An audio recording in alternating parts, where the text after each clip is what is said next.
Good evening. I would like to call to order the Keizer City Council. It is Monday, November 5th, 2018, and ask our city recorder to please call roll. Councillor Ryan? Oh, she is excused. Councillor Freeman? Here. Councillor Reed? Here. Mayor Clark? Here. Council President Parsons? Here. Councillor Herrera? Here. Councillor Anderson? Here. And Youth Councillor Ferris. Here. Thank you. Would you all please rise for the Pledge of Allegiance? I pledge allegiance to the flag of the United States of America and to the republic for which it stands, one nation under God, indivisible, with liberty and justice for all. All right. Good to see you all tonight. We're going to start off with a special order of business, and that is a proclamation for Small Business Saturday. Glad to have some folks here from the Chamber of Commerce as we celebrate our small businesses, which is the backbone of our economy.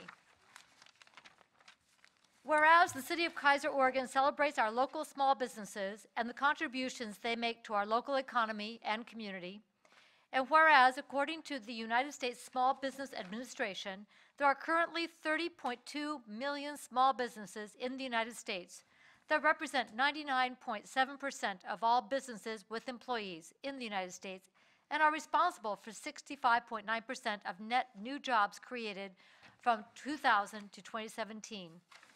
And whereas small businesses employ 47.5% of the employees in the private sector in the United States, and whereas 90% of consumers in the United States say Small Business Saturday has had a positive impact on their community, and whereas 89% of consumers who are aware of Small Business Saturday say the day encourages them to shop small all year long, and whereas 73% of consumers who reportedly shopped small at independently owned retailers and restaurants on Small Business Saturday did so with friends and family, and whereas the most reported reason for consumers aware of the day to shop and dine at small, independently owned businesses were to support their community, and whereas the City of Keizer supports our local businesses that create jobs, boost our local economy, and invigorate our communities, now therefore I, Kathy Clark, Mayor of the City of Keizer, along with the Keizer City Council here present, do hereby proclaim November 24th, 2018 as Small Business Saturday, and urge residents of our community and communities across the country to support small businesses and merchants on Small Business Saturday and throughout the year. In witness whereof, I have hereunto set my hand and caused the seal of the City of Keizer this 5th day of November 2018. And I would like to present this to our Chamber of Commerce representatives. Yay, Scott.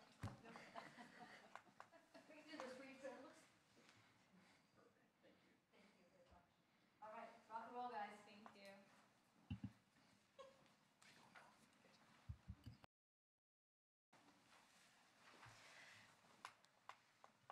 And I've got to remember to send that. We get, when we do the proclamation, we join with cities across the nation, and then we'll post that we did this with them, and just show that we're leading once again, because that's how we do. All right. That takes us into committee reports, and we have, David, where are you? Man, your handwriting is off. Anyway, for an updated Parks report. Read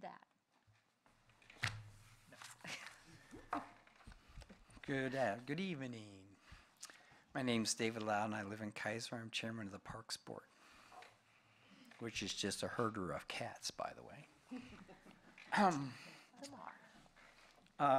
At our last meeting, Mr. Robert Johnson reported on the vandalism in Keizer Rabbit Parks that it was known since the caretaker position has been eliminated. There's not been a noticeable increase in vandalism or homeless camps, but the camps are not being found as quickly as before. And though park inspections are being done not after hours, and also garbage cans sometimes overflow on the weekends, the caretaker used to help with that. So Matt Lawyer made a motion that we asked the city council to direct staff to look into the feasibility and cost and opportunity to reinstate the caretaker at Keizer Rapids Park. All right, thank you very much. Thank you. Hang on, any questions from council? So at that recommendation, City Manager, I would turn it over to you for next step. Well, it really depends on the council's position on this. We reacted to the council's direction to eliminate the caretaker position when its usefulness had sort of transitioned from being a face between the city and the community in that area to just being labor, more or less. And so we went a more traditional route by simply leasing out the house and then using those funds to buy labor, which seemed cleaner. And that was the direction of the council at the time. If the council has changed that position, I would be happy to relook into it. Otherwise, thank you. Thank you. All right. Is that the direction of the council then, to leave it status quo, or do you want to think on it and then see if you want to come back with anything at a later time? All right. I'd just like Councilor to Reed. clarify. So we have labor. Who is contracted for the labor, and why are they not sufficient, I guess, is my question. That would be the new parks employees. Okay. So we use, yeah.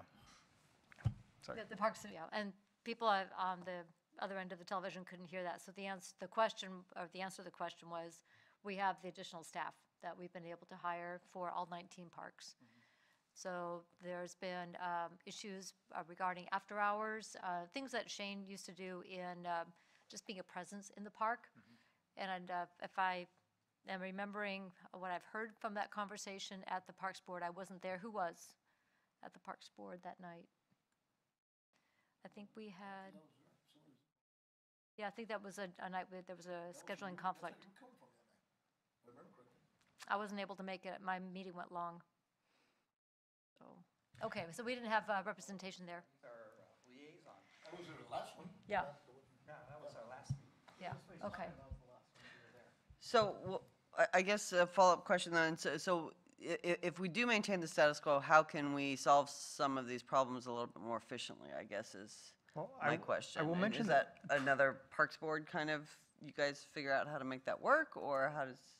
Yeah, you could certainly kick it back to the Parks Board, and they could chew on that and see if they come up with a plan to provide after-hours service or a heavier weekend service scheduling.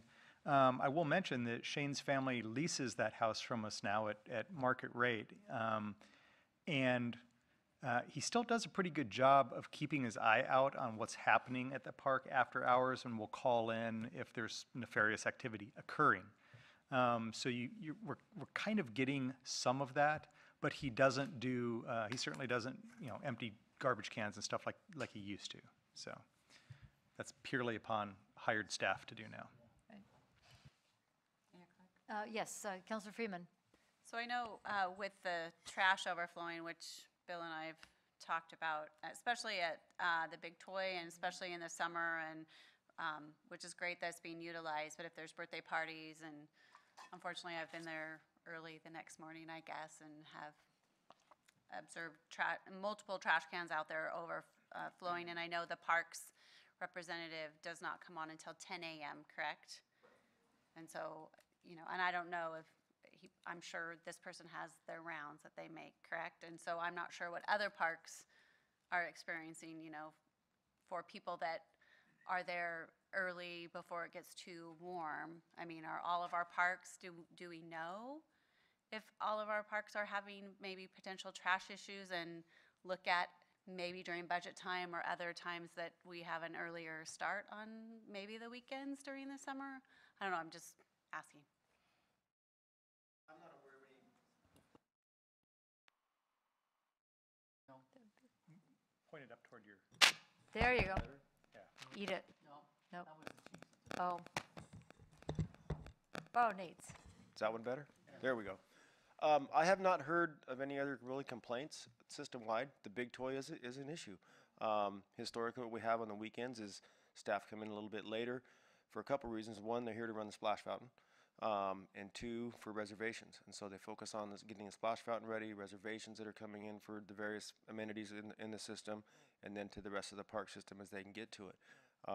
We've added some garbage cans at the Big Toy to help give more cans to overflow, I guess. But it's something Robert and I've talked about, and maybe going into next summer, we'll adjust the weekend hours a little bit so that that person gets here a little earlier. We might add another, we've even talked about another halftime seasonal position for the summertime that can do regular rounds while the other person's running the splash fountain and reservations, things like that. Thank you. Council President Parsons. And Mr. Lawyer, I know that Robert and I also talked about a different kind of a bigger trash can too, down at the Big Toy.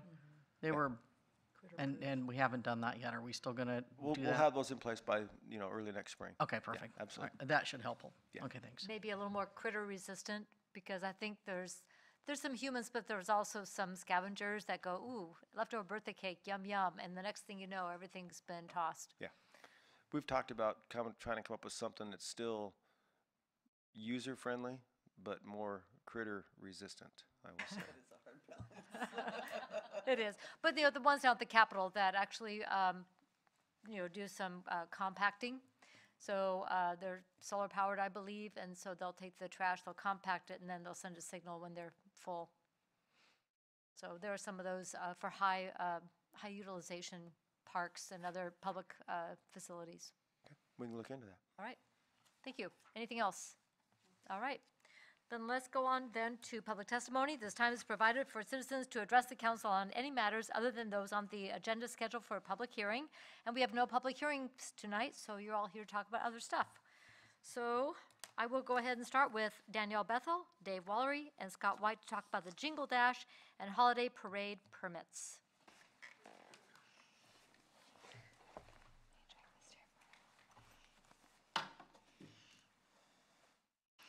We have to situate ourselves properly so he can hear me talk.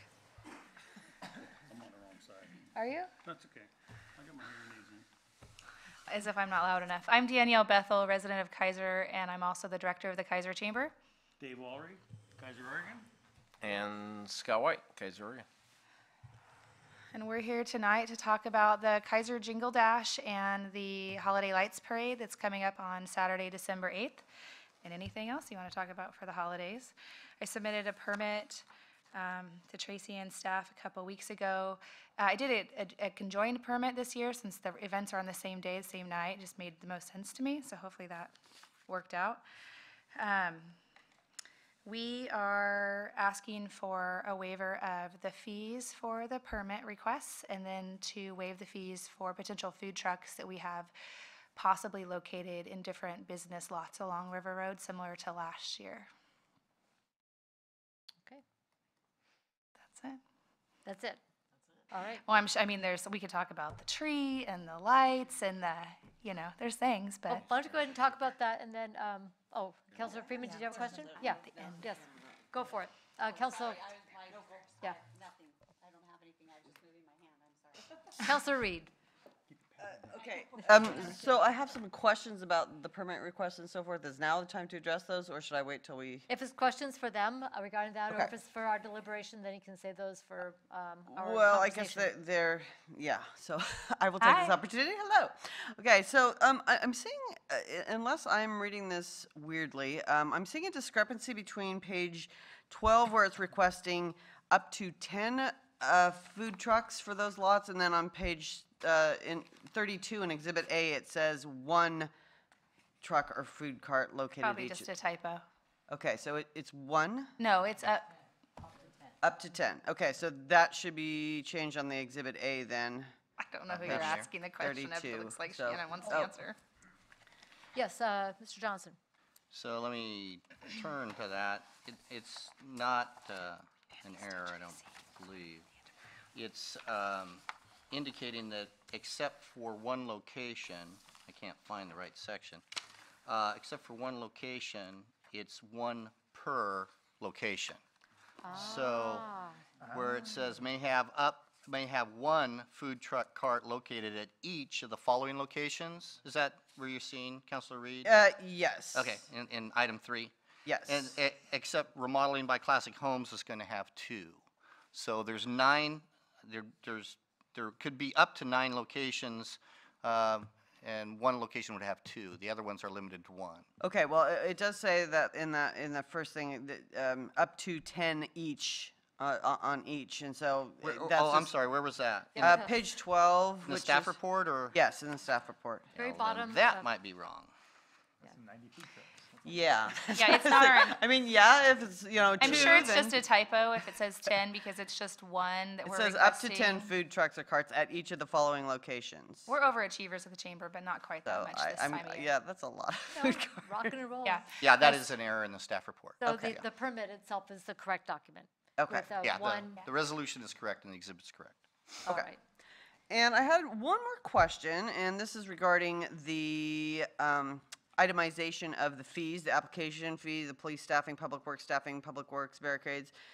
And I'm wondering what the chamber is paying for this.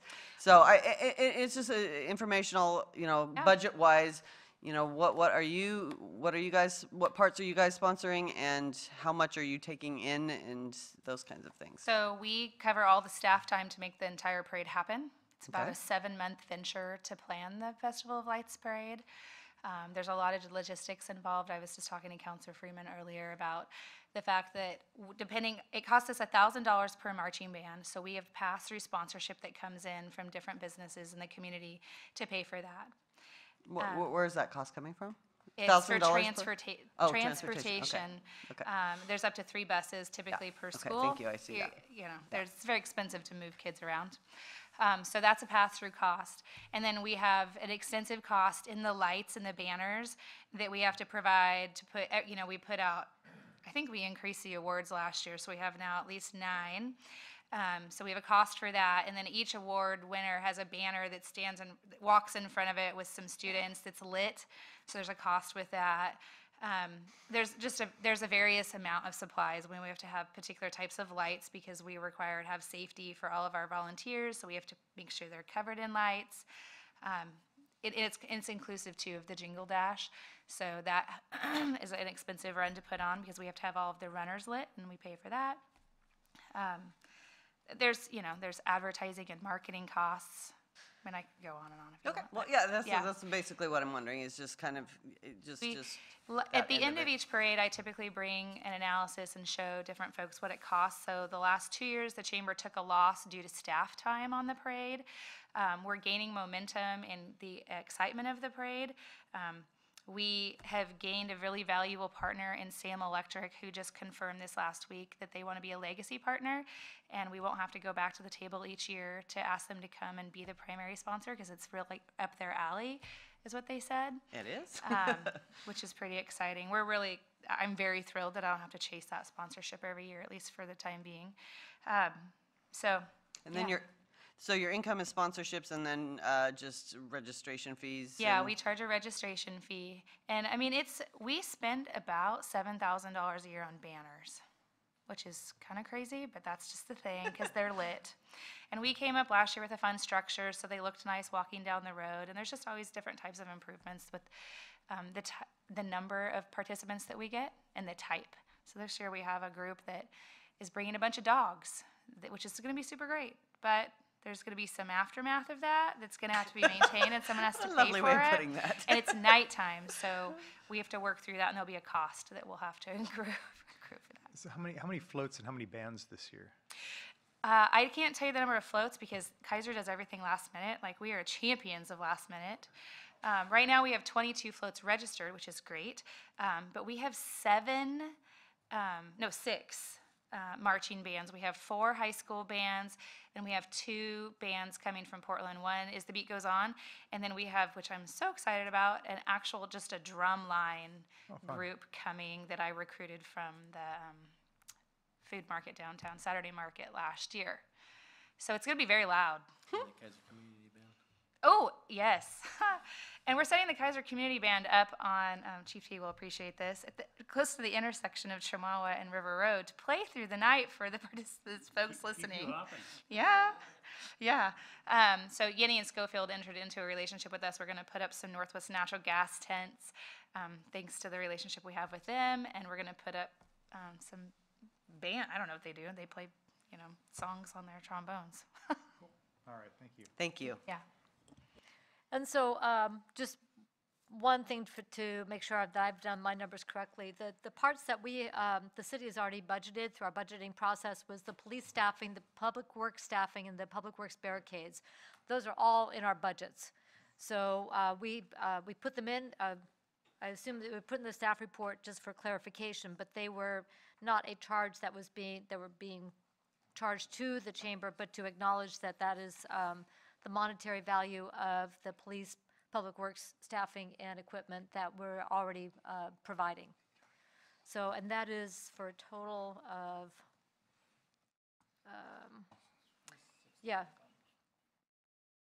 I'll do math in public, $59.50 for that. So the remaining costs are $830, which is what you're asking us to waive. Yes. Okay, that's the city administration and the cost of the food cart permits. And K23. Keizer 23 television. Okay, so I got that straight? Yes. Where's the parade end this year? Always the same. Sorry, Epley family. That is not our call. We Just like work a block- really just well like with the one city more of block. Salem, and Just we go. want to make sure that we maintain that relationship. And we don't have any more disbandment streets past Glenbrook if we were to end it one block further. We really need to take advantage of those 3 blocks to get people off the road so we can get traffic flowing properly as quickly as possible. We can reserve you a seat at Wallery Plaza. That's okay, Wear a thanks. parka. Always. Counselor Reed and then Counselor Freeman. Thank you. Sorry, one last question. Okay. This list of businesses that you intend to put food trucks in Yeah. and so forth, that is already negotiated with those businesses, Yeah. right? This isn't a Yeah. surprise to anyone. We do a really great job of managing non-member and member relationships in Keizer. So we've made great strides this year to talk to every business that's listed. And we have a couple others that are on the fence to determine whether they want to have a food truck, and they have to go through some liability hoops for that. But we've also talked to the businesses around those areas to make sure we're not impacting the flow of costs for other restaurants. And so for example, at Willamette Valley Bank, they're going to have a wood-fired pizza truck, and there's not a pizza place in that vicinity that would be highly impacted by that. Oddmo's is there, but they don't do pizza by the slice across the street, and they can't get out to do delivery, so they didn't have any qualms with it. And further down the road, we have Willamette Valley Donut coming. They're a food truck that does little mini donuts, and we're putting them in a place where they're not going to hinder, like the Human Being or Starbucks or something along those lines. Okay, thank you. Yeah. And I know we just received a map and it's on your website.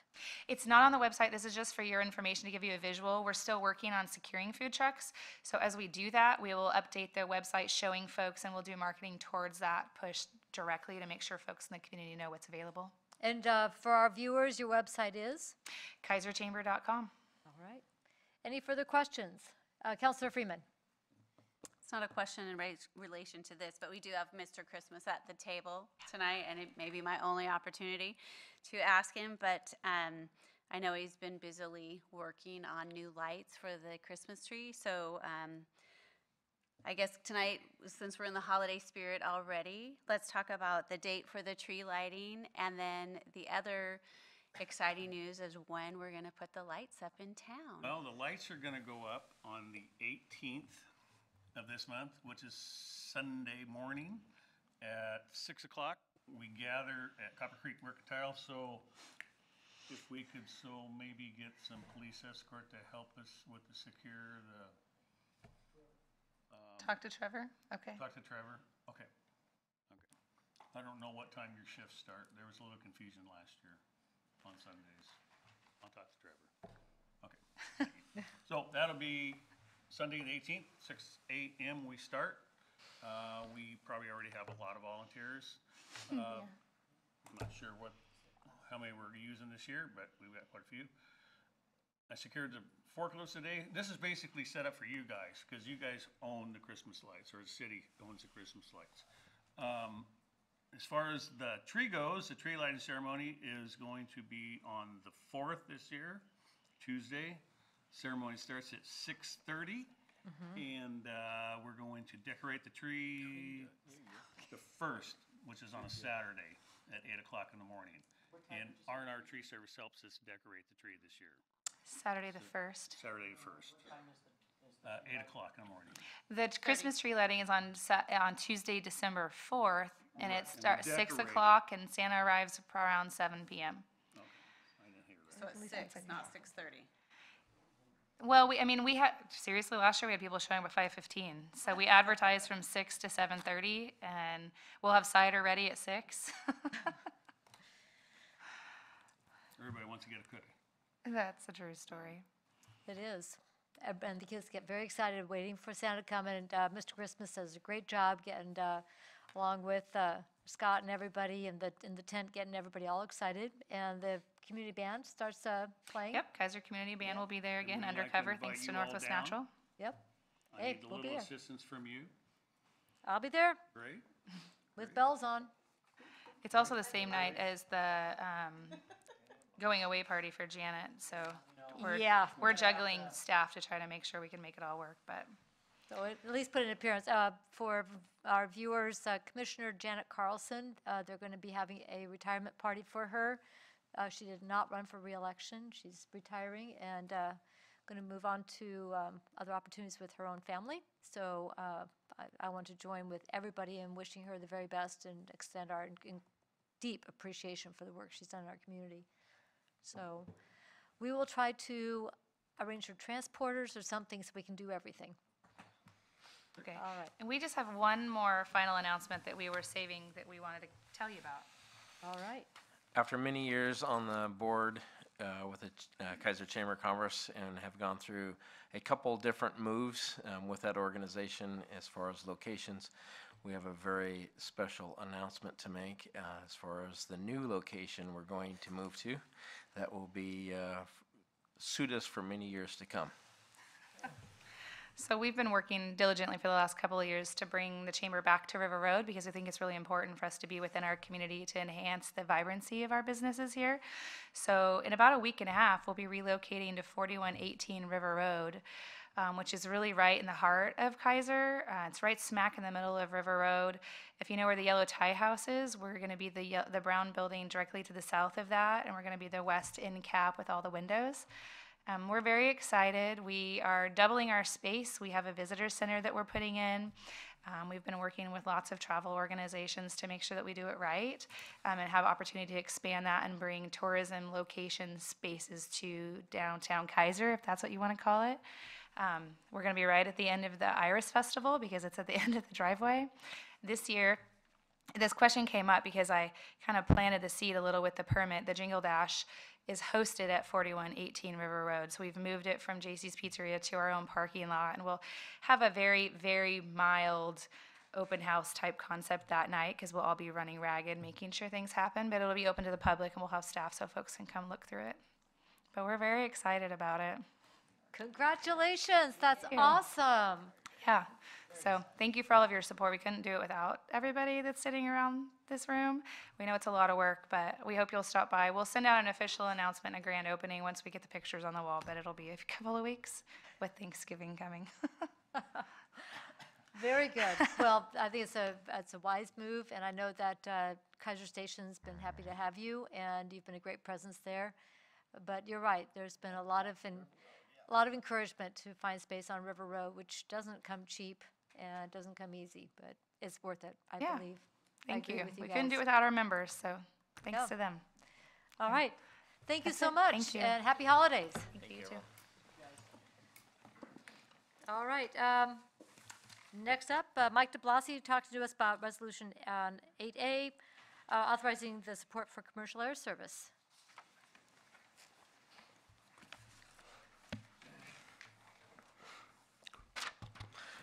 Good evening, Madam Mayor, Councilor, staff. I'm here tonight to urge a no vote on the resolution supporting commercial airspace at McNary Field. Commercial air service for Salem is a waste of money. We have PDX just down the road. If we were Bend or Klamath Falls, more rural cities that need commercial service, that would make more sense. But now we're being asked to raise at least $2 million in seed money. and similar efforts over the past decade have failed. And the latest sum is now 4 times greater than what business officials pledged in 2007. In June, Jack Penning from Volair Aviation Consulting gave a sunny forecast for the commercial service, and the Salem Chamber of Commerce is also an advocate, which we'd expect both of those to be strong advocates. Penning said that typically we need risk mitigation on the order of about 1/3 of the airline's total risks to get them to jump in and give it a go. The question is, why should we be subsidizing risk for major corporations? Airlines are not exactly hurting for money right now. If the Mid-Valley leaders want to create a better transportation system for everybody in the valley, we should be fast-tracking high-speed rail that will get more people out of their cars and good, clean transportation between Portland and Salem, including PDX. Now, since I didn't want to be, just a naysayer on one project for development, I did come with one suggestion. And first, I want to be clear that I have no interests, financial or otherwise, in this project.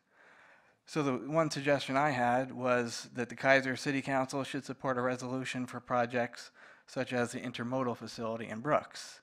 This would have an actual economic benefit to Keizer and the Mid-Valley. And that's because Oregon's agriculture industry, which has over 200,000 jobs, relies heavily on the ability to ship goods out of state.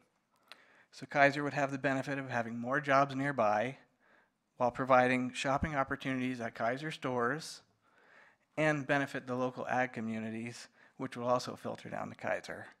But the commercial air service will only benefit a few and certainly not Keizer. So I urge the City Council to vote against this resolution. Thank you very much. For the record, we did submit a letter of support for the intermodal facility in Brooks. Well, thank you. Yeah. Councilor Ferreira.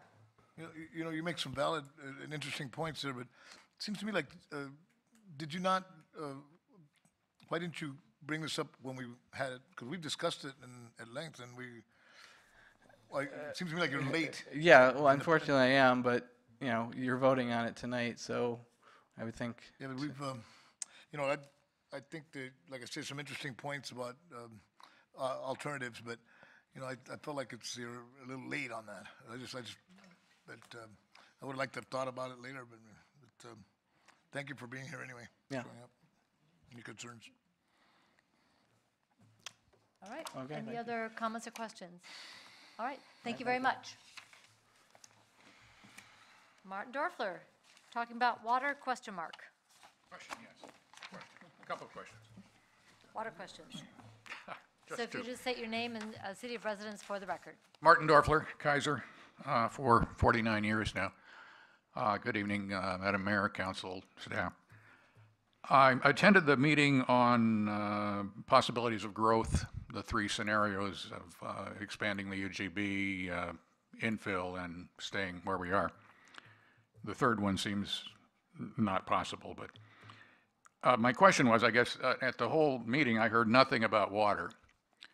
And I just want to know, or I wonder if you have studied, will the wells that we have support a major population growth? And how would that be affected by climate change, which is real and will happen in the future? And so is water part of that discussion? I'm going to ask our Public Works Director to weigh in on your question. Thank you, Madam Mayor. Mr. Dorfler, we did do a study on the expansion or potential expansion of the urban growth boundary directly related to both the water system and the sanitary sewer system. Our wells do have capacity for that. What's going to be required is some more storage. We have 16 wells throughout the city that can run a lot more than they do now. There's available water. The problem is we don't have anywhere to store it. So any expansion north would require some storage facilities, and the existing well system is adequate to supply enough water for that. Okay, answers my question. Second thing, now that we have all this wonderful water, which we do, we have great water, and we have hops right next door, why do we not have a brewery? We're the, 13th largest city in Oregon, and no brewery. Nate, I wish Nate were here, and the chamber people were still here, but we really need one. We should have one. It's great, small business, jobs, all that jazz, and I'm sure we can find a building that we could put them in, but A little tight on space around here, but I know the breweries that are part of the Salem-Keizer area have done really well. yes, they have. Yes, they have. But none of them are right here in town. So we can walk home. I like the idea. Okay, All right. Thank you very much. thank you. Thank you. Oh, I'm sorry, one more question from Councilor Herrera. Martin, I agree with you on breweries, by the way. I've been Yes, asking them for Mexican eight brewery years. would be ideal. Do you know a Mexican brewer by any 8 chance? years I've been trying to get a Mexican brewery here. Just kidding. Yeah, there you go. Seriously. And Bill, just as far as the water goes, and this I kind of know a little bit too, but just to give an example, on peak demands, how many wells of the 16 are operating?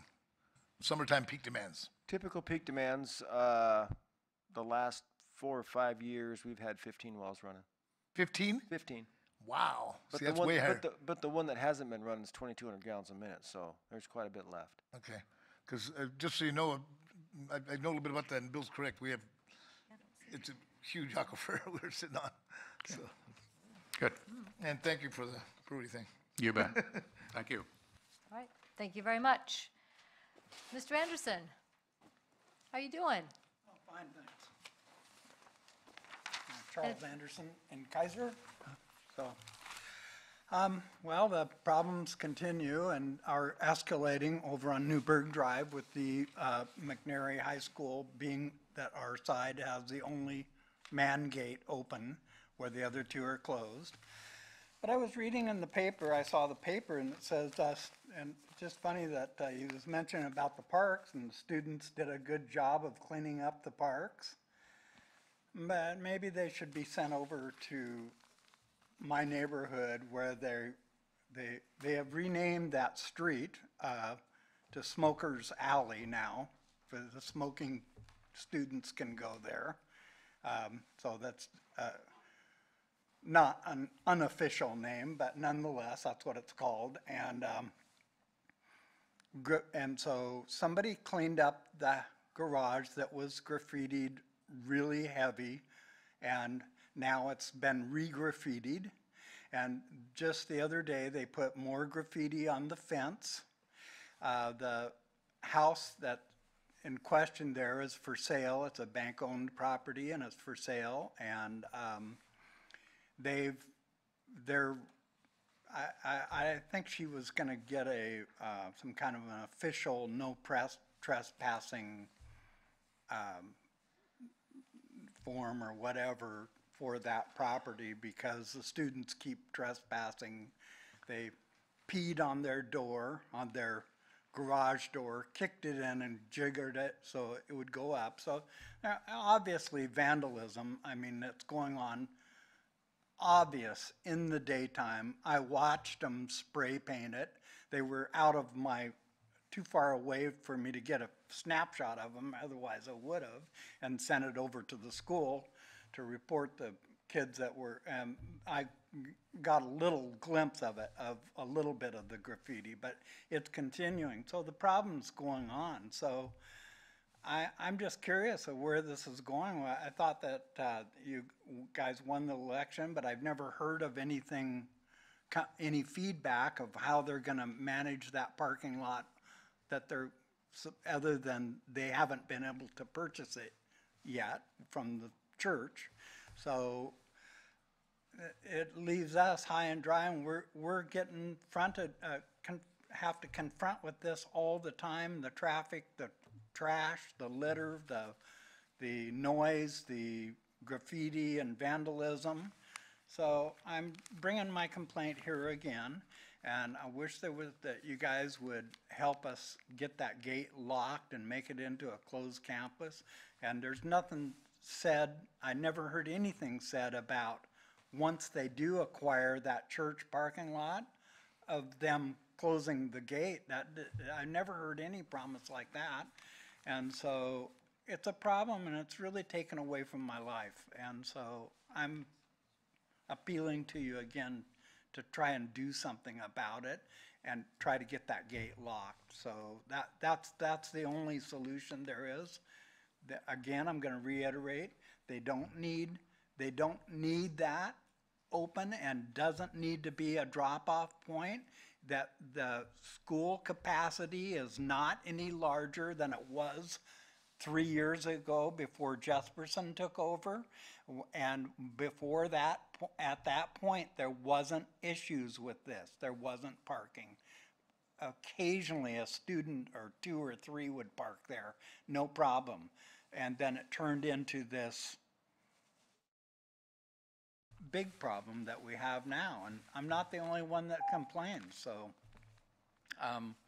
Anyway, so I'm bringing this to you once again out of my concern about a disrupted life I have because of this. So that's all I'm going to say, I guess. Okay, I'd like to go to Chief first. Have you been receiving reports of vandalism and other activity in that area? Yeah, we're aware of the vandalism, the spray painting, and between us and code enforcement, it's being removed as quickly as it goes up. It's not unique to that home. This is the home on the southeast corner of that intersection, the school side on the south side of MacArthur. Like I said, the graffiti is not unique to that location. With regard to the squatters, that is a bank-owned foreclosure. There are more than a handful of those in Keizer. We try to stay abreast of them because these squatters like to move in and take over. We're real good at alleviating those problems, which are neighborhood nightmares. In fact, annually at a conference, Keizer teaches other agencies how to do that because we refuse just to walk away from it. We think that the trespassing in the residence is squatters, not students, although very well could be students. Thankfully, that house is actively trying to be sold by a realtor, so there is somebody paying attention to it. So many of these bank-owned homes sit vacant for a long, long, long time with no attention to them. So that's what I know about that location. Okay.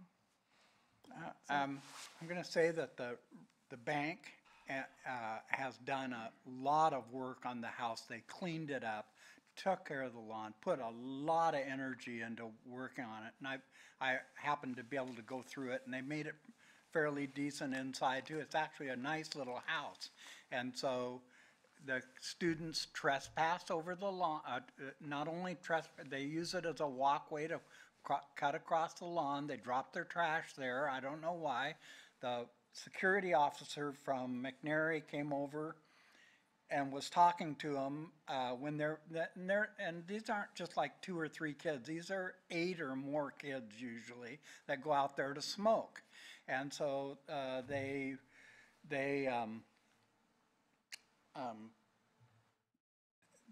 they're grouping there. For some reason, that's an attractive place for the kids to group.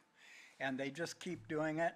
The security officer brought a bag over for him to pick up the trash because the trash has been mounting and mounting and mounting.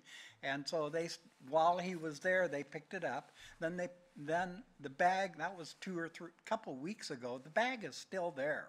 And there's also additional trash now. So there's a bag half full of trash, plus all the other trash, plus the trash on the street on MacArthur.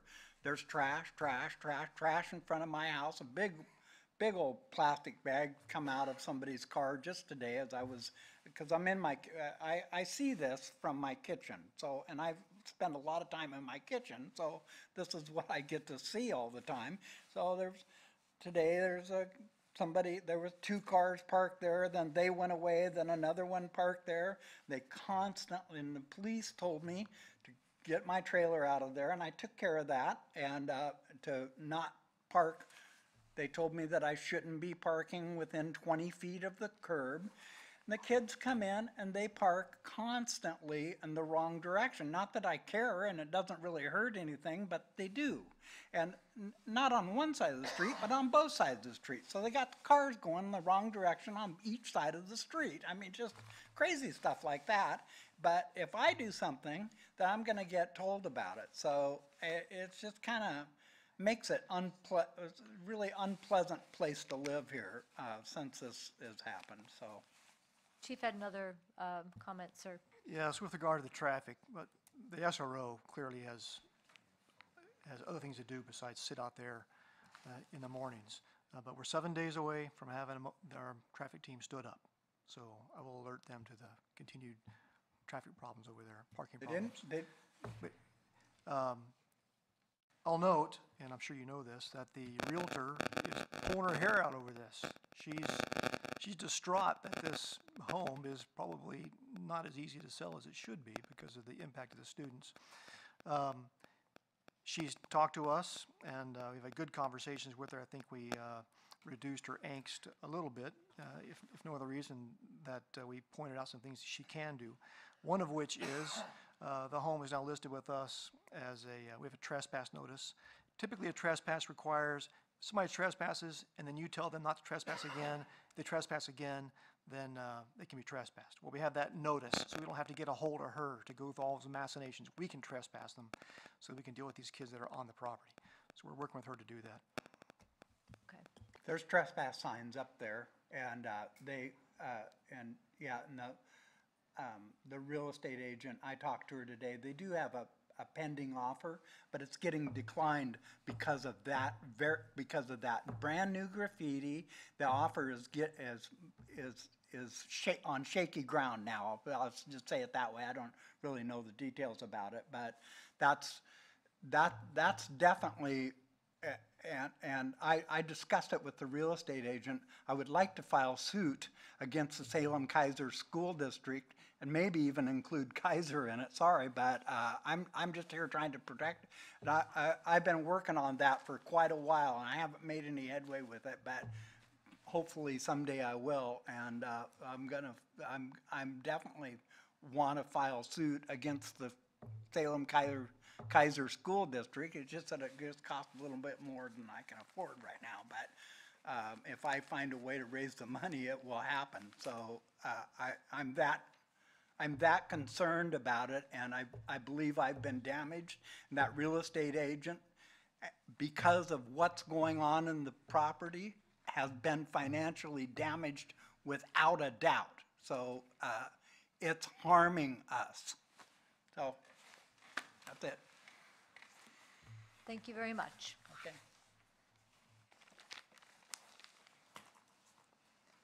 All right. I have this from Dylan. No, this is the old one. I kept this from last time. So now I have to turn this back into you. It ended up in my papers when Dylan spoke at the last meeting. That's what that was about. Okay, that was the folks that had signed up to speak tonight. Is there anybody else who would like to address the council before we move on to administrative action? Going once, twice, gone. All right, let's go on then to administrative action. Let's start with Resolution 8A, authorizing council president to send letter of support for bringing back sustainable commercial air service to Salem. City manager. Thank you, Madam Mayor. City Attorney? Thank you, Chris, Madam Mayor, and Council.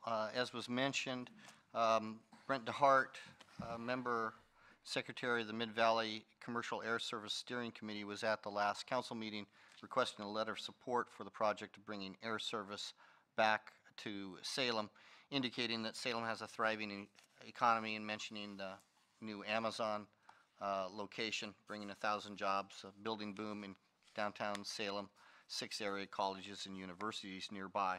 So after council had a preliminary vote to direct us to do so, we prepared the attached resolution and letter for the council president's signature. I will note that in the resolution, we included at the top of the second page that the Keizer's support does not include any promise or commitment for financial support, as that was kind of the indication that I thought I got from council, but I did want to point that out. So the recommendation is to review the resolution and adopt the resolution, and we will send the attached letter out, and I'd be happy to answer any questions. All right, any questions on the staff report? And for the record, the letter is being signed by the council president because the application for a grant that Brent DeHart and his organization are submitting are going to the agency where I work. I'm not part of the decision-making, but in order for clarity that there is nothing, so that my name doesn't appear on an application that is in our system, I asked that the council president sign this letter. So that's why we did that. Council President Parsons. Thank you, Madam Mayor. I move that the Keizer City Council adopt Resolution R 2018, authorizing the council president to send letter of support for bringing back sustainable commercial air service to Salem. It's been moved and seconded that the Keizer City Council authorize this council president to send a letter of support for bringing back sustainable commercial air service to Salem. Discussion. I do want to acknowledge Mr. de Blasi's testimony tonight regarding air service and other options as well for interoperability of modes for people to choose transportation. And this is a letter saying that we would like them to look into it, but it is not a promise of support or financial support at this point. But this is for a state application. Anything further? Councilor Anderson. Thank you, Madam Mayor. I've been involved in some other aspects of this, some of the meetings surrounding this effort to bring air service back to Salem. The benefits to this community and this entire area are rather significant, one of which would be saving trips by vehicles to PDX or even Eugene for that matter, not to mention with all of the traffic issues that have been cropping up, which we're all familiar with up in the Portland metro area, having to allow much more time to get to the airport and so forth. Having the ability to access air service here out of the Salem area is a huge benefit to not just us as residents of this area, but to help to bring economic development and take advantage of that to this area as well. My understanding is that there will, this is a much different situation than what had been here previously. There is no money beyond that's being committed at this time, or being expended, I should say, beyond just commitments that are necessary to enable an airline to bring air service to this area. So that's a significant development. But just being able to put Salem into the whole mix of this rather complicated airline business that things have evolved in since we last had air service just 10 years ago. This would just be a huge benefit to Keizer, Salem, and the entire Mid-Willamette Valley for that matter. We'll be able to take advantage of some enormous economic development opportunities here, and will be a huge benefit to this community, and I look forward to supporting this. Thank you. Thank you. Councilor Ferreira. When we discussed this last time, I did see a lot of benefits, and I really believe, I'm going to go on Councilor Anderson's, I think it's going to benefit everybody. I like to travel in Keizer, from Salem area, and being that I've worked with the business community or some of the college folks, I've seen that, and myself personally, I see a lot of benefits overall. I do see the argument that Mr. de Blasi made in terms of how it helps, but I think in general, it's going to be better for everybody. I really believe that, and I am behind this, like we discussed earlier, and I think in the long range, it's going to help everybody. I really believe it's overdue, actually, and so that's where I'm sitting on that. So, Right. Thank you. Thank you. Anyone else? All right. All in favor signify by saying aye. Aye. Opposed, same sign. Motion passes unanimously, one absent, and that's Councilor Ryan. That takes us to item 8B, a resolution relating to wastewater service charges 2019 to 20, repeal of resolution R 2016-2729. City Manager. Thank you, Madam Mayor. Mr. Wood. Madam Mayor, City Council, the City of Keizer is part of a regional sewer system. The system is actually managed by Salem. They do all of the work. They put together a cost of service analysis. Part of that analysis is they carve out the City of Keizer's impact on the system. Every 2 years, they put together a task force, and we go through their cost of service analysis, analyzing all the details, and we come up setting the sewer rates for the following 2 years. The committee met in August, September time period. The city of Salem adopted the rates in October, and tonight I come before you to present the rates for the city of Keizer. At this point, I believe it's good, bad news. The bad news is the rates are increasing. The good news is the rates are increasing less than they have in the past. Historically, I was just getting ready for some long-range planning and noticed that the rates had been up to the 8% range within the last 10 years. We have obviously dropped the surcharge that had been affecting our rates here in Keizer, and that had gone away in about 2014, 2015.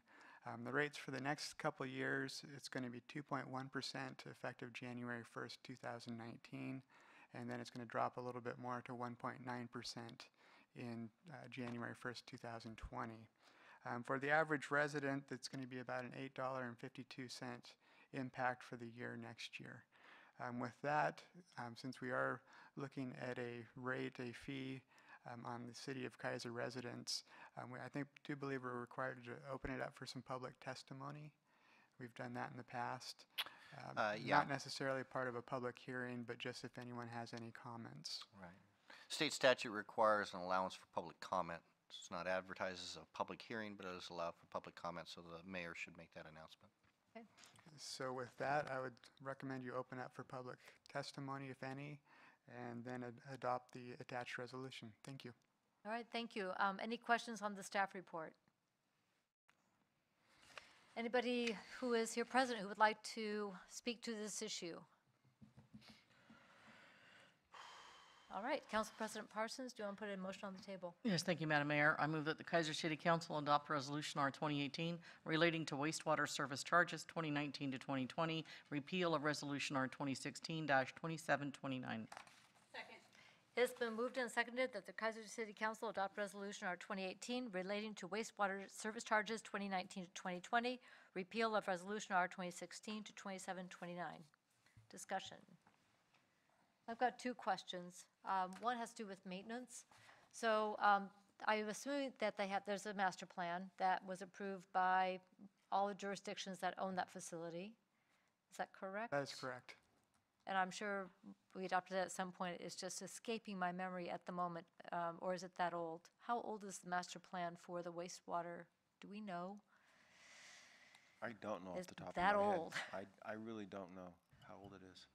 So I'm wondering the rate structure, because I know with our water that we include the maintenance of the system. And is that true of the wastewater system? Oh, yeah, absolutely. Yes, that It would be have to be. correct, yes. Okay. And in fact, I'm assuming that they did an update more recently than we think, because when they built the plant at River Road, they would have had to have looked at the entire system, and that plant isn't that old. Correct. So, I believe, Madam Mayor, that the bulk of Salem's sanitary sewer master plan is focused around the treatment facility, not the distribution system. Their distribution system is fairly, I won't say built out, but built in a manner that it doesn't really need updating. They've got a few pump stations or lift stations that they would long-term to take offline and make gravity systems out of them. But from what I've seen and what I know about their operation, the bulk of their capital improvements are directly related to the treatment plant. So that leads to my second question. So part of the improvements out at the treatment plant then is going to be that biosolids energy conversion facility. Is that correct? Yes, in fact, I just read in the newspaper this weekend, I believe it was, that they received some funding, a couple grants to construct that facility through Energy Trust, and I can't remember where all they came from. But they'll be able to provide, take the methane that they're currently burning off into the atmosphere and create electricity with that, turn turbines with that methane gas, and provide, I believe I read, at least 33% of the power that they need to operate with that facility. So long-term, one of the benefits that we as co-owners and ratepayers could see would be stabilization perhaps of the operating costs with them being able to produce some of the electricity. Potentially. Because what I read, and I would have really liked to, since we are co-owners of this facility, to have maybe known that they had applied for that grant. Maybe we did get a heads up and I missed it, and that could very well happen. I read a lot of stuff and sometimes I don't pick up on everything. But it's us, the city of Turner, and the city of Salem, I believe, that are all co-owners of that facility. Co-owners is a strong word. Okay. Salem owns the plant. They own the plant. They own the plant. Their name is on the permit, the federal permit. Okay. So we are customers of their plant. It's a regional plant. It was built to service the region. Okay. They own it. They own And it. constantly, they maintain it. And as customers, through our rates, we provide funding to help maintain it. And we let them run their pipes under our city. One. One really big pipe. one. One real really big big one. But the rest of the collection system, we actually own. They maintain for us, but we own it. So. Good to know. All right. So if I read correctly in the paper, 200,000 in match was going to turn into $6 million worth of construction. I'd say that's a pretty cool ROI, return on investment. Plus reduce some greenhouse gas in the process. Well, that and reduced energy costs. And a treatment plant like that is a huge user of energy. So that will be real dollars. And there's some neighbors who will really like not smelling that stuff. So, all right, good to know. I had some questions about that. I appreciate that. Okay, we've all smelled that treatment plant during canning season, right? When the wind goes the wrong way? All right. Yep, for sure. All right. Any other discussion? All in favor signify by saying aye. Aye. Aye. Opposed, same sign. Motion passes unanimously with one absent. That is Counselor Ryan. Okay, let's go on to 8C. And we will be talking about authorizing a temporary suspension of the ordinance prohibiting street vendors and a resolution authorizing temporary uses subject to conditions for the Jingle Dash 5K Run Walk and the Keizer Holiday Lights Parade 2018. City Manager. Thank you, Madam Mayor. City Attorney Johnson. Thank you, Chris, Madam Mayor, and Council. As Danielle and other members of the Chamber had indicated earlier, the Jingle Dash Run and the Holiday Light Parade permit is before you. As we do with the Iris Festival, there's actually three separate actions. One is to authorize a temporary suspension of the street vendor ordinance, and that resolution is attached. There's also a resolution authorizing temporary uses subject to conditions for the run and for the parade, and we've talked about some of those with regard to placement. And the exhibit, of course, talks about, that Councilor Reed brought up, talks about details with regard to banners and the food trucks and locations, different kind of safety issues that we're looking at. We added language with regard to the food trucks that they shall not obstruct pedestrian pathways, driveways, or drive aisles. These will not normally, with the fee waiver and with the quick placement of them, they will not necessarily be inspected by staff as we usually would do, especially if they have up to 10. So we've requested to work with them in terms of asking any questions before they place them. And then the final issue is a minute motion with regard to the fees. As the mayor had indicated, the costs for the police and public works staffing, as well as the cost of the barricades, have been budgeted. The other fees are listed there. Technically, the chamber is requesting a waiver of all the fees. The council has budgeted those other ones, but you're really waiving all of the fees in a sense. No revenue was budgeted coming in on those items. So in any event, those are the three issues for council to determine, and I'd be happy to answer any questions. Okay, I got to that page. Thank you very much. Are there any questions on the staff report? All right, let's start with the first one, and that would be the first resolution. Council President Parsons. Thank you, Madam Mayor. I move that the Keizer City Council adopt Resolution R 2018 authorizing a temporary suspension of the ordinance prohibiting street vendors. Second. It's been moved and seconded that the Keizer City Council adopt Resolution R 2018 authorizing a temporary suspension of the ordinance prohibiting street vendors. Any discussion? All in favor signify by saying aye. Aye. Opposed, same sign. Motion passes unanimously with one absent.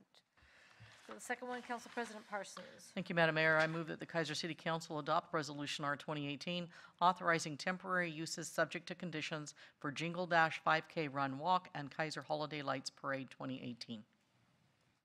Second. It's been moved and seconded that Keizer City Council adopt Resolution R 2018, authorizing temporary uses subject to conditions for Jingle Dash 5K Run Walk and Keizer Holiday Lights Parade 2018.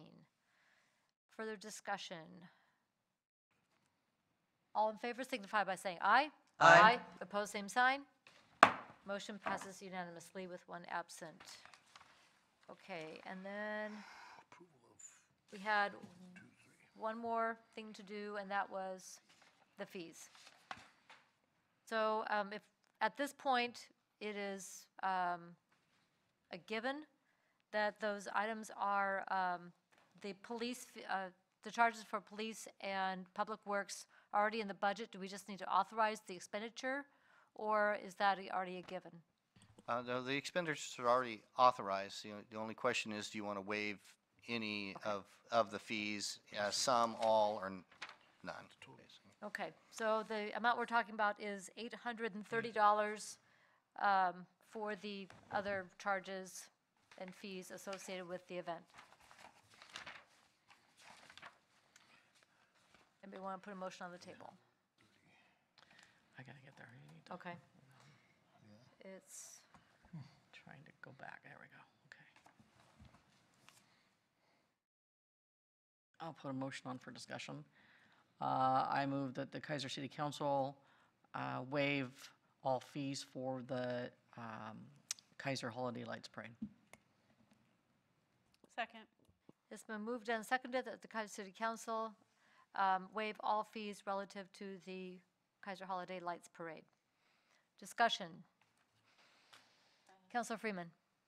I think prior to the meeting tonight, Council President Parsons and I had a conversation with Tim, our CFO, in reference to Keizer 23, our Channel 23 coverage, and the costs associated with that. And I think when we look to our next year's budget, I think we really need to look at really what we're waiving for Channel 23, because I know our funds coming in, we're spending them with what we're using for council and work sessions, and we also advertise planning, parks, and what am I missing?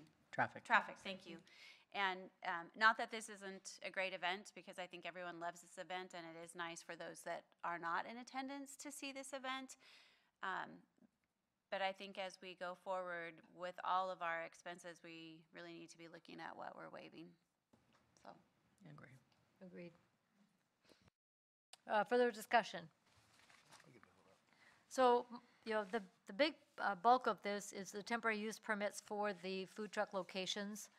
And I know we've had conversation, I have with some of the folks who operate food trucks, and it is generally around the site design for where they're going to park, making sure it's done properly. It should be less about the truck itself, because they are all licensed through Marion County Health, and that's a very comprehensive licensing. But it's where you're going to park, don't block the sidewalk, et cetera, line of sight. And this is 9 different locations that have to be figured out. So I just want to point that out there. Last year, they didn't have any, I don't think, that even came, so Okay. I don't know that I'm real concerned that there's even gonna be that many, to tell you the truth, but I know they're working on that, but I see more businesses who are on River Road that are doing things versus bringing the trucks in, and that's what I wanna see, and that's what Councilor Freeman also, we had that question of Danielle, so. Okay. Further discussion? Just checking. Okay, all in favor signify by saying aye. Oh, I'm sorry. One more? You had your hand up. No. Yes? No, He said second, I put you. he was pointing, Tables. we're doing the hands again thing. All right. We're all talking with our hands now. All right. All in favor signify by saying aye. Aye. Opposed, same sign. Motion passes unanimously with one absent. On to the holiday season. So with that, let's go to the consent calendar. Council President Parsons. Thank you, what do we Madam have? Mayor. It's light today, thank goodness. We have 3 items on the consent calendar. Item A is approval of the October 1st, 2018 regular session minutes. B, approval of the October 15th, 2018 regular session minutes. And C is the approval of the October 22nd, 2018 work session minutes. All right, are there any polls?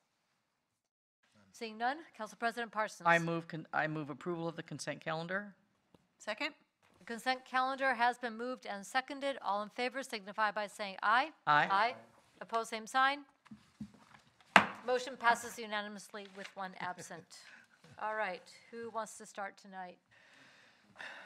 With Bruce? council liaison reports. Sure. You want, okay. I will launch. We'll flip for it. Put the timer on. Rock, paper, scissors, lizard, Spock. Just gotta Counselor figure this Anderson. out here. Alrighty. All right, Let me figure out what I'm doing here. Just trying to get my, we're all trying to figure that out. there we go. Thought I just wanted to get my calendar open here, so I'm, alrighty. Well, previously, let's see, I think the first thing that kind of stood out would be the Dearborn Street Bridge opening ceremony. I thought that was great. And absolutely awesome, well-done project, looks great. Glad, I'm sure we are able to get that graffiti that, that showed up after that. Of course, doesn't that sort of thing happen? Good night.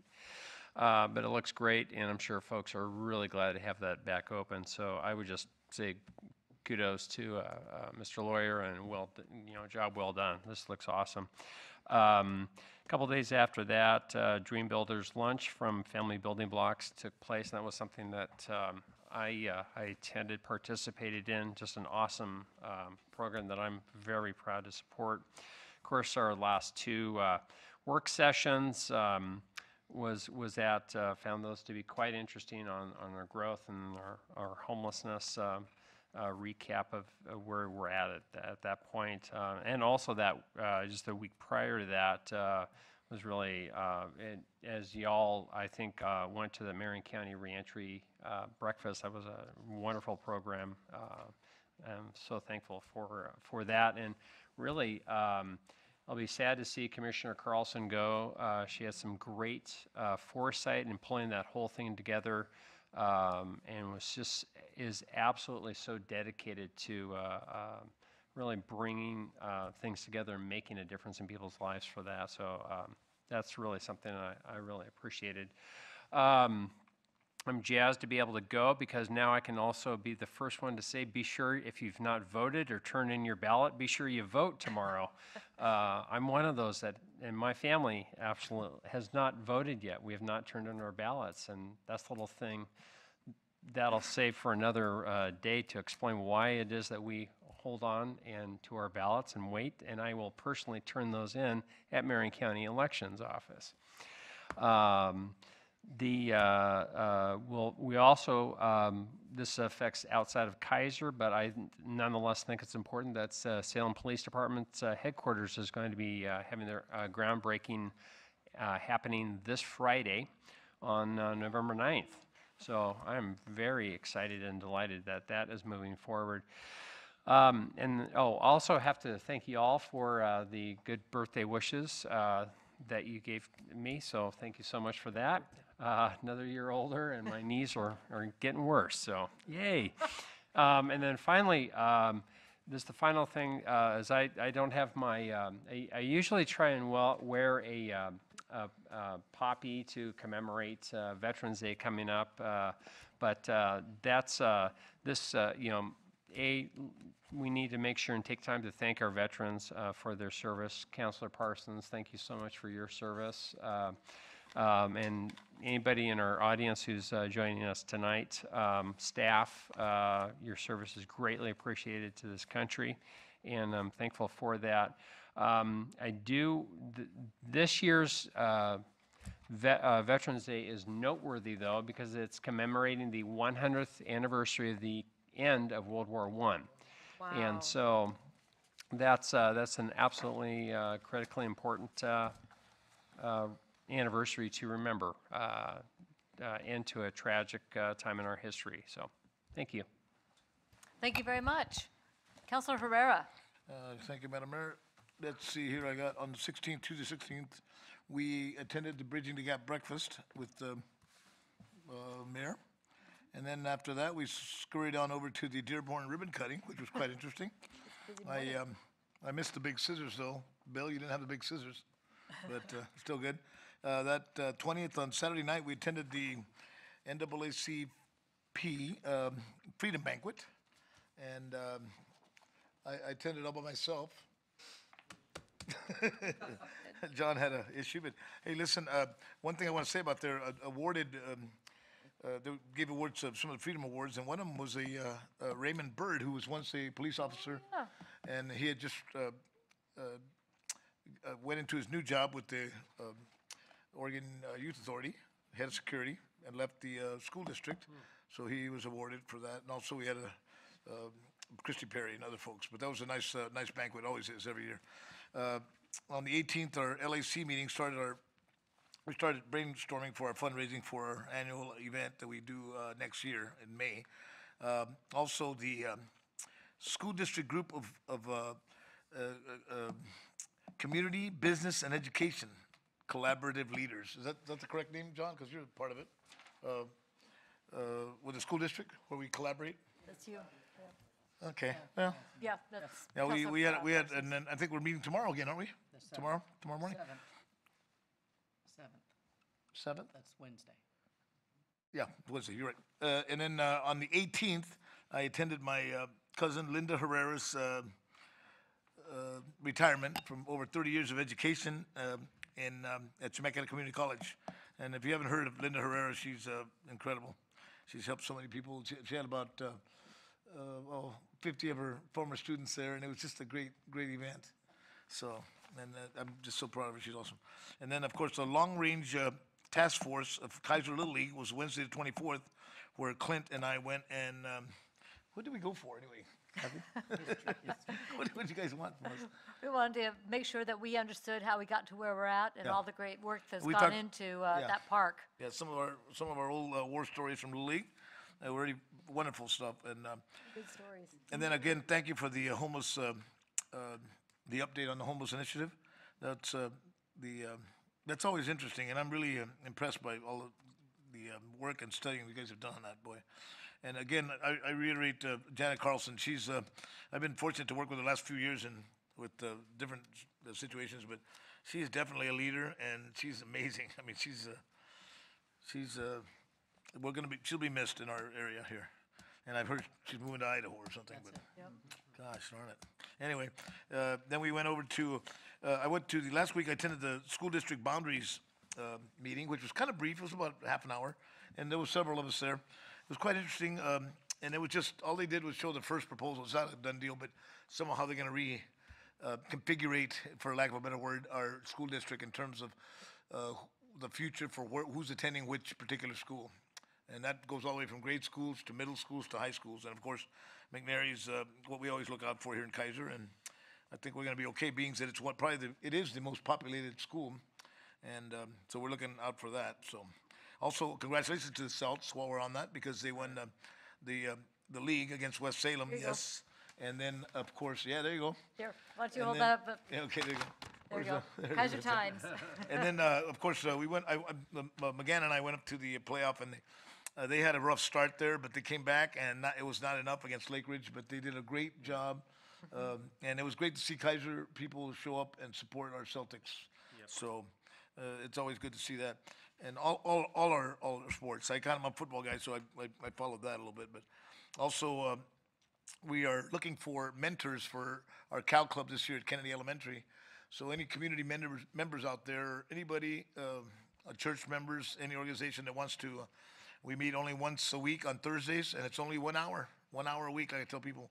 And you can mentor one of our young men and ladies, 4th and 5th graders, which is, we try to show them community service, leadership skills, and how to, we bring them to City Hall, and we kind of show them around. We do a lot of projects for the community, including playing bunco with the senior citizens, cleaning up different school grounds, and all kinds of good stuff. But we show the kids the great opportunity for the kids, and a lot of you have spoken to our kids too. So, and I want to congratulate Laura Hoagland, who is one of our, she's been at Kennedy Elementary for probably 30 years, and she was awarded one of our Crystal Apple Awards for, and it seems like every year there's somebody from Kennedy, but they never win it. They always get close, you know, whatever. But Laura Hoagland won that, and that was especially special because I've known her family for 50 years. And also, I want to do a special, where's the camera? Special birthday to Dennis Coho. Yep. Today's his birthday, and he was back in the early 90s when he was mayor. He asked me to be in a gang task force, and ever since then, I've been involved with community things. So I kind of blame him for all this. And Dennis, happy birthday! Former mayor, former city councilor, and one of my mentors. And although he's struggling a little bit to walk around right now, he's still got a big heart and a huge brain. That guy's always thinking. So that's all for me. So happy birthday, Dennis. Thank you very much. Council President Parsons. Thank you. I don't have a lot left. Everybody seemed to say everything. Yeah, so on the 7th, we do have the business, Community Business and Education Leaders Collaborative Meeting is what it's called. And it's putting all of our heads together, you know, for our children, you know, so it's going to be, it's so far we're coming up. We got some really, great group in there, some great brains. So we're coming up with good stuff. On Thursday, we have the Marion County Commissioner Breakfast. I think myself, Bruce, our Councilor Anderson, and Councilor Freeman. Okay, hang on. Yes, no? Sorry, I am not going to be able to make that. Okay, so I have this an week's. opening Sorry. for the breakfast. I can do that. You can do that? Perfect, thank you. And then on the 14th, we have Councilor Freeman, Mayor Clark, and I have personnel policy. Don't forget on the 15th is the Gubser potluck here. And bring your lights to donate and or exchange. Okay, we use them for folks, and we got people signing up to help maybe put up lights so that the Gubser Miracle of Lights can be just as good, if not bigger than last year. Last year, you know, was 80%, and they raised a record amount of money and food, so we want to keep supporting them. Also, I enjoyed the work session on the homelessness initiative. Also, I went to mentor training for McNary, so I will be a mentor. I will meet with Rochelle Ferris, I think on Thursday. I have an appointment with her, so we can get started on that. I went to the Giving People a Second Chance breakfast. I did all that. The Little League thing, we did all that. We have our next meeting is November 20th, right? Is that correct? Correct. Okay. And then don't forget that Monday is Veterans Day, and there's a parade in Albany. If you've never been, it's well worth going because you know, in May of next year will be the 75th anniversary of Normandy. So we want to give those guys a shout out. So that's all I have. Thank you. All right, thank you very much. Councilor Reed.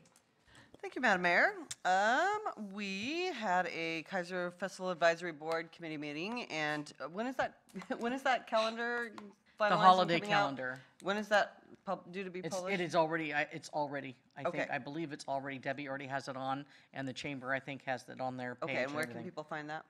So KeizerChamber.com Okay. there, or the City Keizer website page, and I'm not sure, does Debbie have a certain link that you follow for the I calendar? didn't see it when I looked, but yeah, but it is on the chamber website. It is. So, Yes, it is. yes.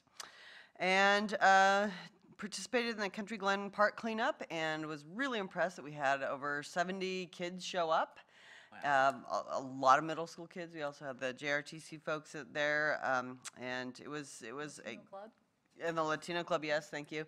And yeah, it was a great time. Kids worked hard and had fun and ate pizza, and it was very well attended. And thank you to all the adults who herded them in there and got them excited about that, because that is important. We had a Southeast Keizer Neighborhood Association meeting, and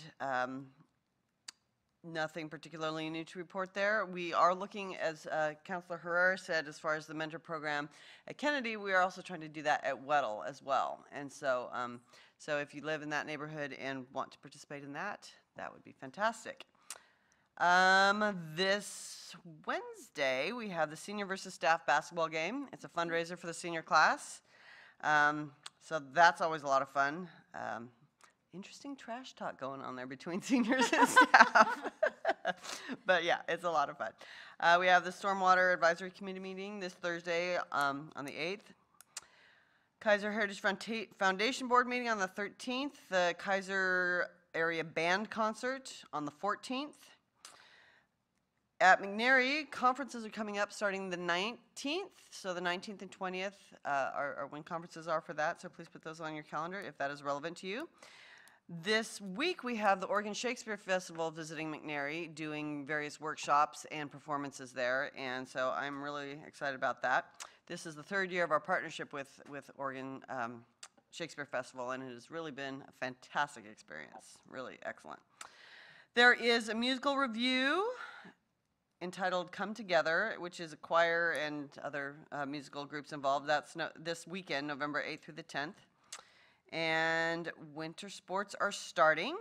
And then also to kind of build on what has been said about the Crystal Apples, we had 2 McNary people nominated. That was Mike Melting and Don Reichley, Reichley Balon. They're nominated for, and then Brad Dixon of Claggett. And I know I'm forgetting a lot of Keizer teachers that were there. As I'm looking on the website, they didn't say what schools they're affiliated with, so I apologize for that. And Mike Melting and Brad Dixon were both selected as honorees for this year. So big thank you to all our dedicated teachers in the area. We really appreciate you. Thanks. Awesome, and congratulations to the award winners. Councilor Freeman. Is there anything left? I know. How much? Seriously.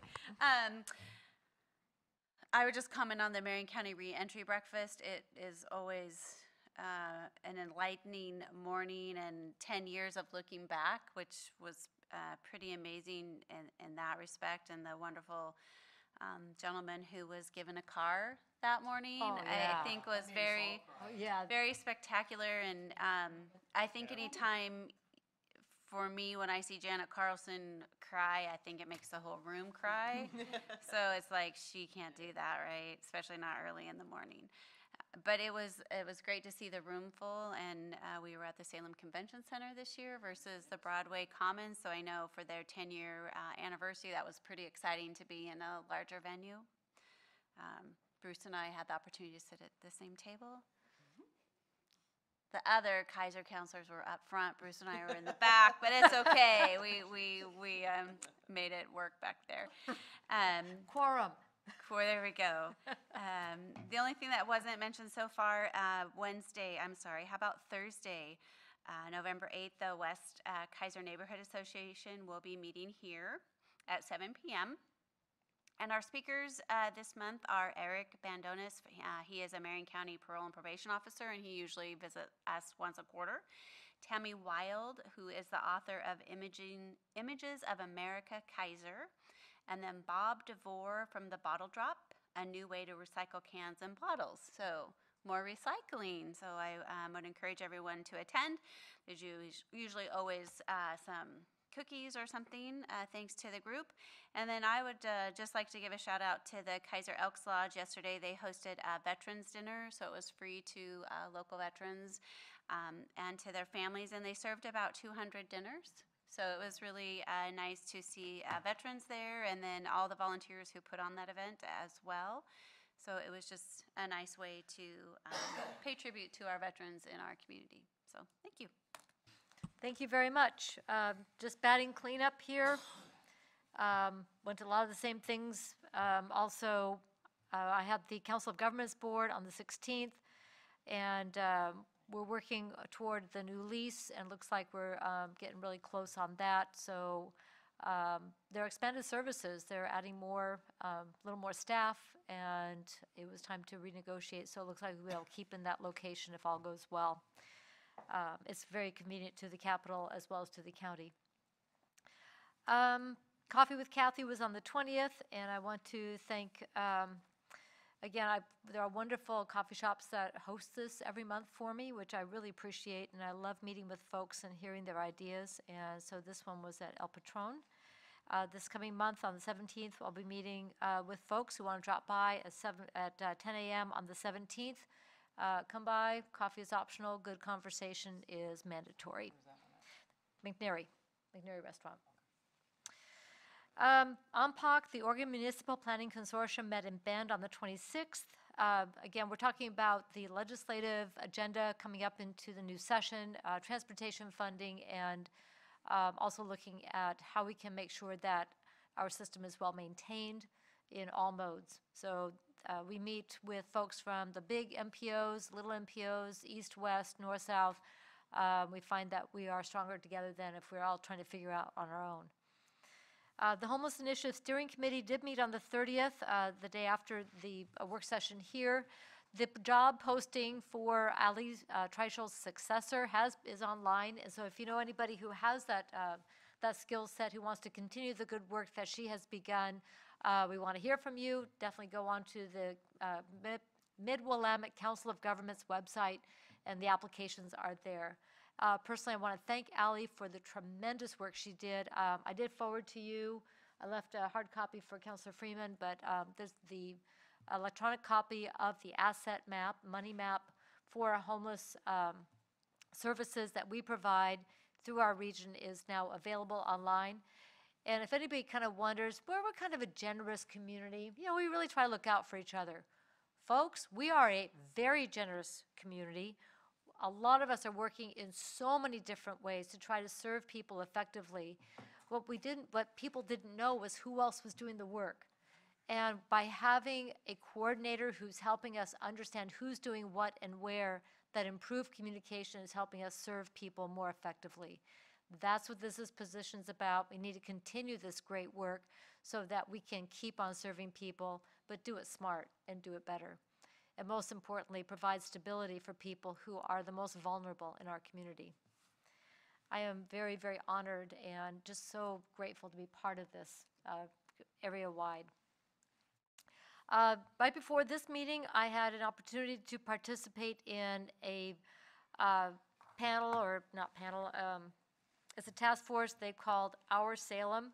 So as part of their comprehensive plan look and looking at their urban growth boundary and what the metrics are that they're looking at for growth, redevelopment, their communities' characteristics, et cetera, sounded really familiar because we're kind of going through a couple studies that hit on many of those same points.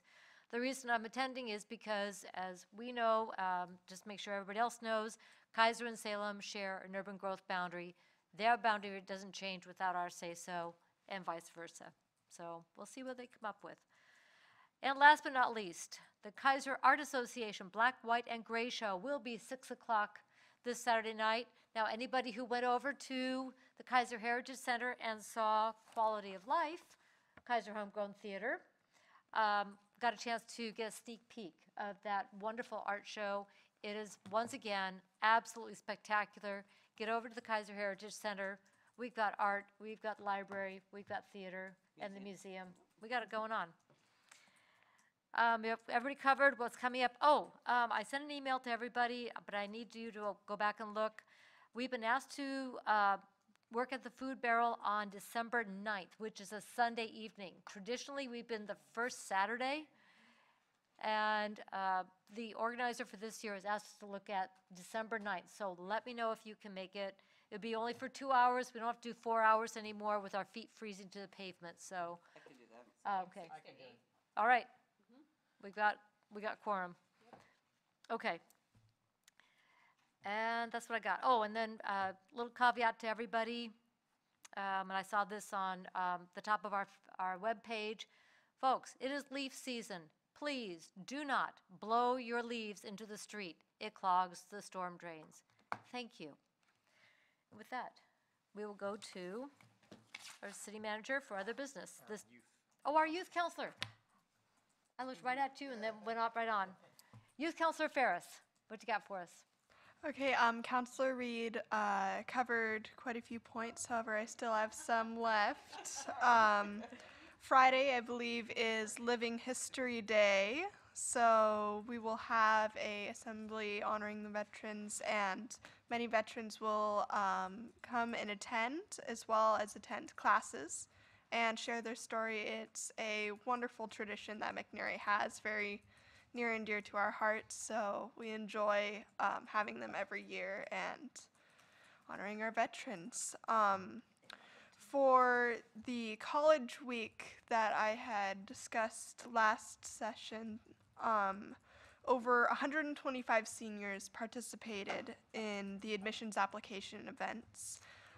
46 seniors received on-site admissions decisions from Western Oregon University, and 28 received admissions decisions from PSU. Kylie Dalton won a $1,000 scholarship at the College and Career Fair at Chemeketa, so congratulations to Kylie. And lots of students sported college gear all week long, so I would say that College Week was a success. For CTEC, the Drone Technology and Robotics meeting was tonight, and it started at 6 o'clock, so lots of conversation happening there. Conferences for CTEC are November 14th and 15th, as well as the 19th.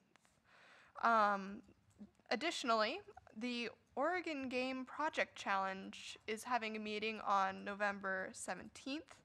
It's a student game design challenge, and students have until April or May to develop a game to fit the given theme that is revealed that night.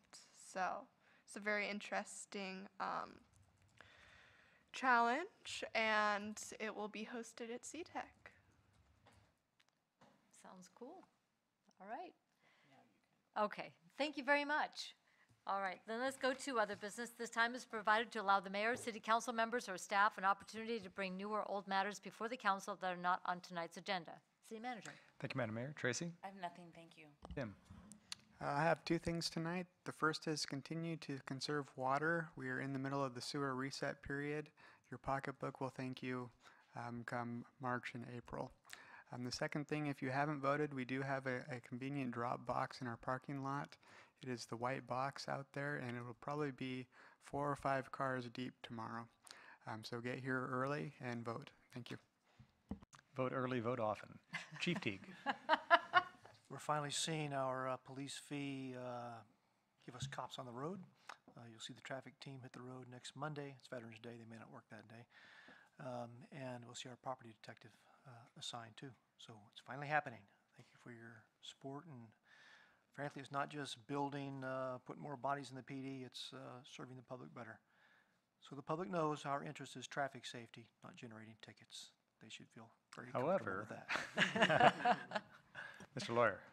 Nothing tonight. Thank you, Chris. Other Mr. Lawyer? Nothing tonight, thank you. Thank you, Madam Mayor. Thank you very much. I don't have anything tonight for written communications. Agenda input, next Monday, November 12th, is the observance of Veterans Day, so our work session is canceled. On November 19th at 7 p.m. we will meet in regular session, and on December 3rd at 7 p.m. we will meet in regular session.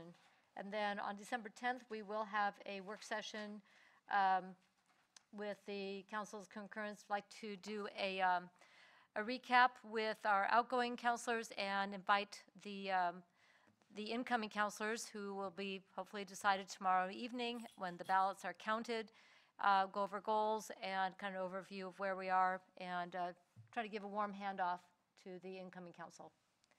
So that'll be on December 10th. Vote. Yes, and vote. As everybody's saying, make sure you get your ballot in. Huh? Roland's afraid he'll lose. What? So the drop box is open 24/7, so you come by, finish that ballot, drop it in, and know that you have done what you need to do to have a voice in self-governance here in Keizer. Thank you very much. Is there anything else for the good of the order? It is 8:39, and we are adjourned.